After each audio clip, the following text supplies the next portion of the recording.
முன்மாறியும் பின்மாறியும் சீராய் பொழிந்திடுவார். காய்ந்திருந்த உந்தன் வாழ்வை கனியாய் நிரப்பிடுவார். முன்மாறியும் பின்மாறியும் சீராய் பொழிந்திடுவார். காய்ந்திருந்த உந்தன் வாழ்வை கனியாய் நிரப்பிடுவார்.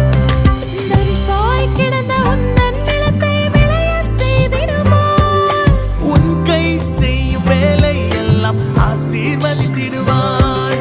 தரிசாய் கிடந்த உந்தன் நிலத்தை விளையா செய்திடுவார். உன் கை செய்யும் வேலை எல்லாம் ஆசீர்வதித்திடுவார்.